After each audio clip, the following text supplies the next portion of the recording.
Hello everyone, সবাইকে নমস্কার। আজকে আমি 4টি লাইভ লেসন নিয়ে কথা বলবো। তো নাম্বার 1-এ আছে, নিজের সীমা বোঝা অত্যন্ত গুরুত্বপূর্ণ। সব কিছু করতে হবে এমন নয়। ধরো তুমি একই সাথে ক্লাস, কোডিং প্রজেক্ট, পরিবার, বন্ধু সব দিকে সমান সময় দিতে চাইলে এক সময় মাথায় চাপ পড়ে যাবে।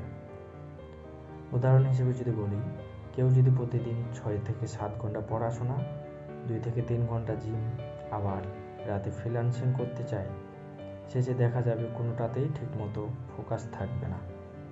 বুঝে নিতে হবে তোমার শক্তি আর সময় কতটুকু, তারপর নির্দিষ্ট কাজের প্রতি অগ্রাধিকার ঠিক করে সময় দিতে হবে।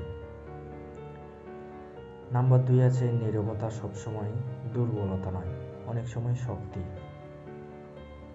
উদাহরণ হিসেবে যদি বলি, ধরো কেউ তোমাকে কথার মাধ্যমে অপমান করলো, তুমি চাইলেই সঙ্গে সঙ্গে রেগে গিয়ে উত্তর দিতে পারো, কিন্তু তুমি যদি চুপ থেকে পরিস্থিতি বুঝে শান্তভাবে সিদ্ধান্ত নাও, সেটা অনেক সময় বেশি শক্তিশালী প্রতিক্রিয়া হয়।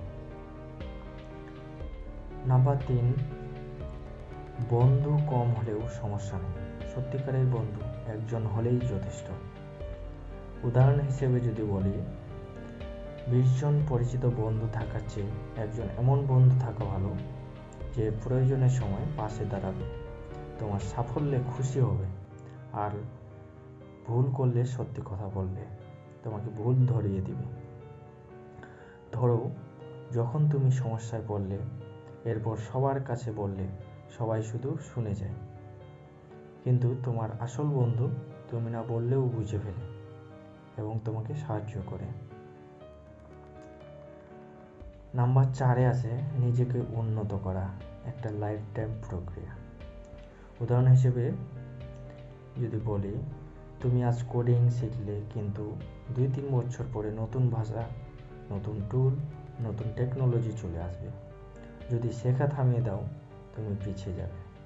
জীবনের যে কোনো ফিল্ড, যোগাযোগ দক্ষতা, স্বাস্থ্য, টাকা ম্যানেজ করা, কাজের অভ্যাস, এসব কখনো শেষ হয় না। নিয়মিত একটু একটু করে আপডেট হতে থাকলে দীর্ঘমেয়াদে বড় পরিবর্তন আসে।